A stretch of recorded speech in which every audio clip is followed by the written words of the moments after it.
we're just allowing it to slide, and we're allowing this behavior, and we're being told to accept it. And I don't think we should have to accept this behavior. These cops just turn a blind eye to all of that activity that's happening on our streets. But he can't do it alone. This is not just a law and order issue. It's a social issue, it's an addiction issue, it's a political issue, it's a funding issue. Like, we need all hands on deck to be able to solve this problem. He can't do this. Homeless, drug addicted, people that are currently active in their drug use, people with mental health issues, all under one roof. It's not working for the community. It's not a solution that benefits the community as a whole. For Rebel News, I'm Tamara Ugolini here in Cobourg, Ontario, and it used to be known as Ontario's feel-good town. We're about 100 kilometers east of Toronto along the 401 corridor. As you can see, we are at the Cobourg Community Centre ahead of a town hall that's been put on by the Mayor of Cobourg, Lucas Cleveland. It's in response to the fact that the upper tier municipality called Northumberland County has been essentially gaslighting, disregarding, and ignoring the concerns of Cobourg residents as crime, chaos, and disorder proliferate on the streets. Now, all of this is a result of the fact that it's been almost 8 months since expanded low-barrier shelter operations opened at 310 Division Street, as sole emergency shelter provider and registered charity Transition House moved around the corner from their previous location at 10 Chapel Street. It was supposed to fix all the woes as Cobourg's burgeoning encampment was dismantled last year, provide outreach, emergency shelter, and transitional housing to get people off of the streets. But what's happened in the neighborhood since has caused significant issues for local businesses and residents alike, including frequent theft, trespassing, and damage like broken doors and windows, drug use and loitering, open-air drug use, deals, and loitering that intimidate customers, leading to lost business, safety and violent issues like assaults, arson attempts with 2 fires in 3 weeks, and aggressive behavior creating fear, leaving residents increasingly unsafe. Noise and disruptions from shelter activities that disrupt sleep in spite of these complaints, it continues. Economic impact as businesses face reduced hours, customer loss, and high security costs, while landlords see tenant turnover and lower rents. Litter and sanitation as garbage, needles, and even feces are left on properties, degrading the area. The assaults and arson risks endanger lives and drive away customers, tenants, and tourists alike, leaving residents to grapple with the fallout. There's so much happening in Cobourg right now, from legal action taken by the county against the town of Cobourg for their emergency care bylaw, which was swiftly withdrawn after a scathing criticism from local MPP David Piccini, because taxpayers were funding both sides, with approximately 30% of Cobourg property taxes going to the upper tier municipality Northumberland County. Recently, Police Chief Paul Vandegraff came under fire for lack of media communication, with hyper-local journalist Pete Fisher from today's Northumberland condemning his actions, failing to liaison with the media, and not releasing names of crimes when they're committed if they report them at all. Now, the Police Services Board just recommitted their so-called confidence in him after his resignation was called for. The development of this ad hoc committee called the Community Liaison Committee, it's said to be more of a drug user advocacy group than an appropriate representation of residents, which is endorsed by the county, who are not having meetings set on public agendas with public engagement, of which the sole local business owner representative just resigned in frustration for lack of representation. The Business Pulse survey called out at a recent county council meeting for skewed data and misleading reporting, and there's so much more to say. So let's hear what the locals have to say. How have things changed there in the area in the last 8 months? They have changed pretty drastically in the sense that we're having a lot more crime and drug activity, as well as disturbances. It's just a lot of chaos outside our homes and on our property. We're disturbed even when we're inside of our homes by what's going on out there. It is not an ideal spot to live in. I've lived there for 25 years, and I'm seriously considering a move. It's a nightmare there. I don't live in that area, but I have friends that do. See, many residents fear for their safety if they speak out publicly on this topic and are requesting that if we do feature their comments, that their faces be blurred. Any proposed solutions to the chaos and disorder that Cobourg residents say are plaguing the streets? There's always a rough transition period whenever we open up a situation like this. All the evidence shows that give it time and give it support, things will smooth out and things will be better. Yeah. So a little bit of patience, perhaps, a little bit of kindness and caring. There's been a lot of hope that have resulted in not a lot of fruitful resolve. We will keep hoping and we'll keep working at it. In the last 8 months, have things gotten better or worse downtown Cobourg? My judgment is it's holding the same, but it's still a detriment. So something has to happen, but we have no solutions or no answers, and it's a discussion that we talk about frequently. Oh my, well, I share the back parking lot, so among the noise violence, I've had various incidents happen to me and my daughter. Not only is the drug paraphernalia just discarded on the ground, I found a huge butter knife that was silver made into a shank lying right in front of my residence. I mean, it's the noise violence. It goes from the screaming and the yelling goes from 2 a.m. till 2 a.m. and it starts again at 6 a.m. I don't feel safe. Well, it's been in chaos for years.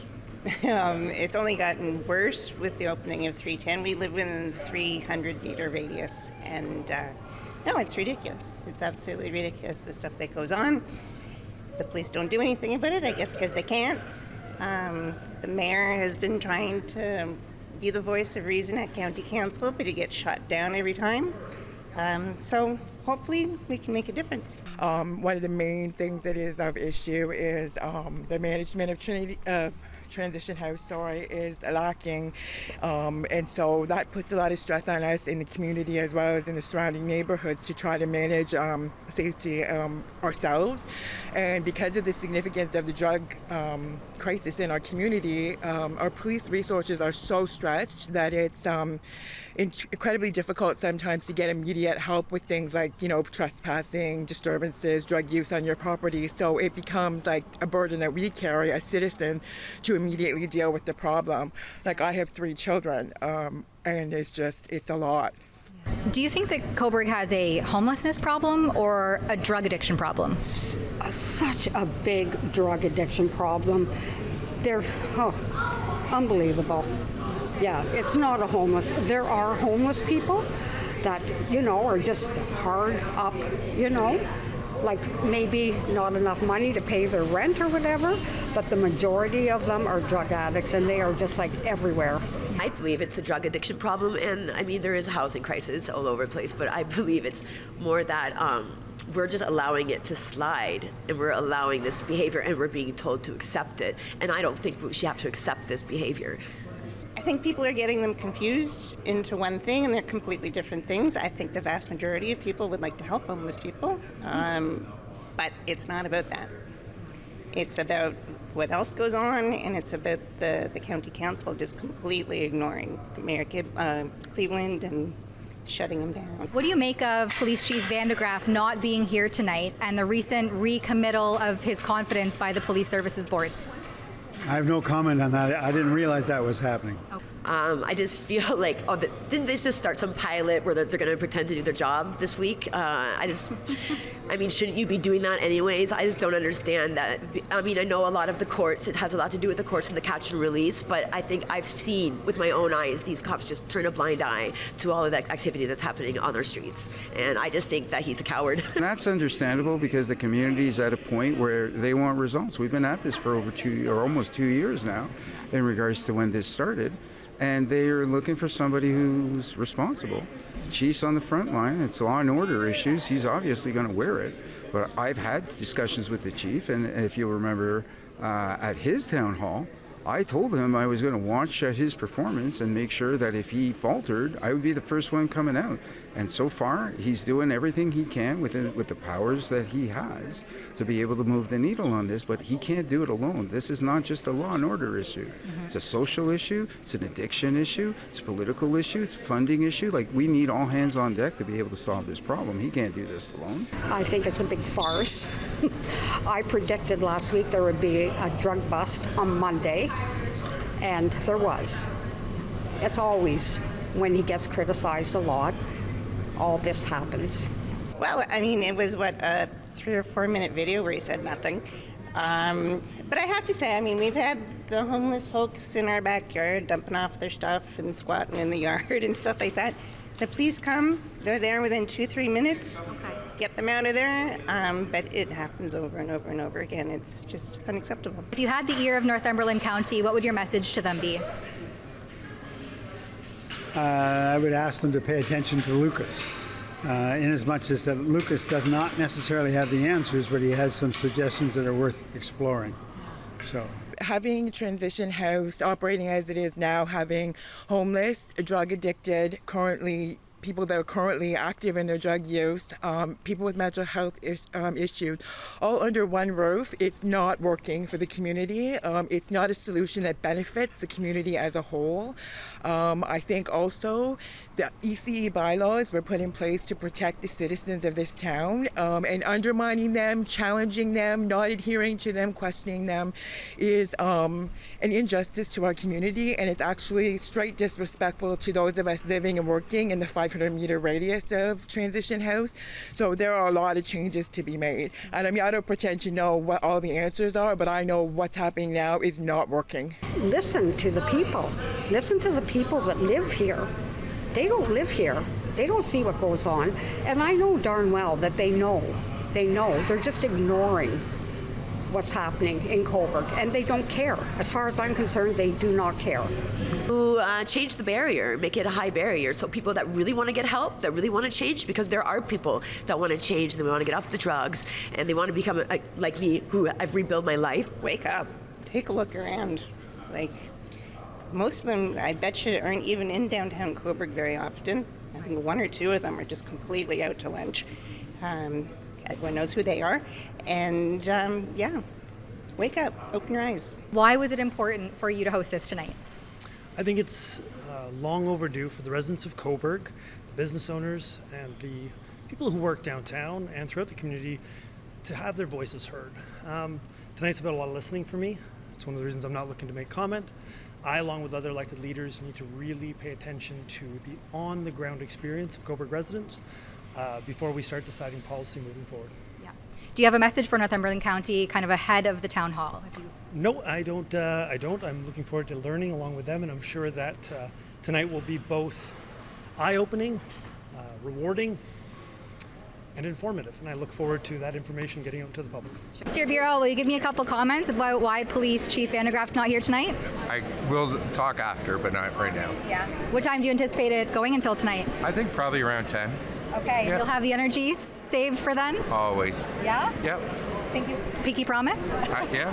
Well, actually, I'll give you the statement now. Sure. This is Mayor Lucas Cleveland called the meeting as a council, not for the police. The police will be doing their own town hall meeting. We haven't set a date yet, but right now this is for the mayor and council. So wouldn't it make sense to have everybody all together at once? I mean, there's 450 people here. I just didn't want to take away from what's happening here tonight and direct it all onto the chief. I'd rather have them, I'd rather listen to the audience and what they have to say. I think is really important. We'll take our notes down, and then if there's anything for the police, I will bring that back to them. Yeah. Do you think it's a bad look, though, not having the police chief here? I mean, we have the fire chief, we have a bunch of community members, elected officials, and the police chief's nowhere to be found. Bad feeling. The chair of the board's here. If there's any issues that we need to bring back that he's not aware of, we 100% will do that. Do you think the community has confidence in his ability? I do. Yeah. And so does the board. Well, we know the board does, but the public hasn't recommitted their confidence. Yep. It's chaotic and entirely unsupported by best practices. It's a one-size-fits-all approach that was fundamentally flawed from day one. This is a restrained version of what we witness daily at our clinic. There are literally hours of tape that are far more graphic. Somebody comes out of my basement. Well, what? Why are they in my basement? And then another person comes out. So then I call the non-emergency number. I don't want to create a fuss. And as they're coming out, they're calling me every name of the book. They're illegally, and then I call the police. So now I have 2 armed police officers on a Saturday coming through my business, guns and everything, and we're a family business. We're additionally getting individuals from outside the county as well, documented from as far away as Niagara Falls, if not further. The average stay in the shelter is 6 months. The average return to the shelter is 6 times. Think about that. We now have the same people in our neighborhood for 3 years, off 9. 60% have mental health issues. 61% have substance issues. Now more than ever, since Transition House moved from Chapel Street to Division Street, our quality of life has become intolerable and overwhelming. I was surrounded by 3 men in my vehicle who tried to intimidate me while parked in my own back lot. I've observed people scoping on my property, drug use occurring openly in front of both myself and my daughter. Tonight has been a great opportunity for us to sit back and listen and to hear from you directly. And I appreciate each and every one of you showing up to listen, both in person and online. And I'd like to say thank you to the members of County Council who did choose to show up today, as well as the members of county staff who are present. Thank you for showing up to listen alongside us. Mr. Nwibe, as the director of Transition House, how do you contend with some of the things that were brought up tonight? I'm sorry, I can't accommodate this now. I'm having a decent conversation now, so please, we can do that some other time. Yeah, are you employed at Transition House as well? So you were saying that. No comment from all the havoc and chaos that the community is discussing in this town hall here tonight? That's the executive director for Transition House who just sat through this meeting. Perhaps this Transition House employee has something to say. Do you have anything to say about all of the stories we heard of the chaos or havoc wreaked on the community from Transition House clients? I was just listening, thanks. No comment about any of the disorder or chaos that was detailed tonight? No, not right now. I'm trying to connect. Will you have an official statement, or will you put out an official statement about the details shared here tonight? Not today, sorry. When can the community expect something like that? We can always arrange something like that. Or some sort of press release or solutions, anything that's being proposed by Transition House? I'm sure you'll have plenty of time to say thank you, but I'm just wondering how you contend with some of the stories that were heard here tonight as the executive director of Transition House. Does your salary remunerate you handsomely for the work that you do there? What is your salary, Mr. Nwibe? I refuse to comment. Please.